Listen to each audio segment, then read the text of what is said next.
এখন খুবই একটি গুরুত্বপূর্ণ অঙ্ক নিয়ে আলোচনা করছি, যার প্রশ্নমান হচ্ছে 2। প্রশ্নটিতে বলেছে যে সমীকরণের বীজদ্বয় 5 ও 5/4 তার সমীকরণটি নির্ণয় করো। তাহলে এখানে বীজদ্বয়ের বলা আছে একটি বীজ হচ্ছে 5, অপর বীজটি হচ্ছে 5/4।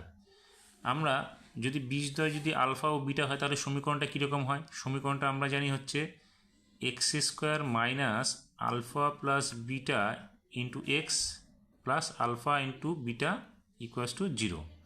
তাহলে প্রথম বীজটাকে যদি আমরা আলফা ইকুয়াস টু যদি 5 ধরি এবং দ্বিতীয় বীজটা যদি বিটা হচ্ছে 5/4 ধরি, তাহলে সমীকরণটা কী হবে?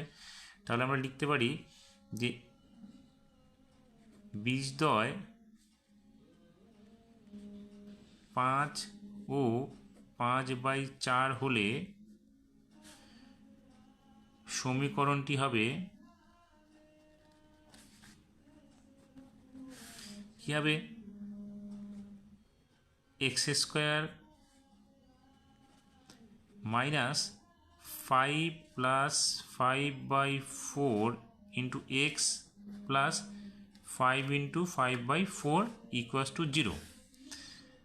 তাহলে এটা কী হবে? x² এখানে থেকে গেল। দেখো এটা ভিতরটা আমরা যদি লসাগু করি তাহলে কী হবে? এখানে 20 প্লাস 5 ইন্টু এক্স প্লাস এখানে কত হবে? 25/4 ইকুয়াস টু 0। তাহলে এখানে কি হলো? x² মাইনাস এখানে কত হলো? 25/4 এক্স প্লাস 25/4 ইকুয়াস টু 0। আমরা এটাকে 4টাকে যদি লসাগু করে দিই বা প্রত্যেকটা সংখ্যাকে যদি 4টাকে সরাতে চাই তাহলে কী হবে? এখানে দেখো এখানে কি হচ্ছে 4x² minus 25x plus 25 equals to 0। অর্থাৎ উভয় পদকে যদি আমরা 4 দিয়ে গুণ করেছি এখানে, তাহলে আমরা লিখব উভয় পদকে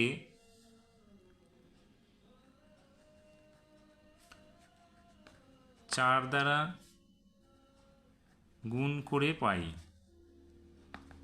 তাহলে সমীকরণটা আমরা কী পেলাম? সমীকরণটা পেলাম হচ্ছে 4x² minus 25x plus 25 equals to 0। অর্থাৎ এই সমীকরণটার বীজদ্বয় কী হবে? একটি বীজ হবে আমাদের কত? 5 ও অপর বীজটা হবে 5/4।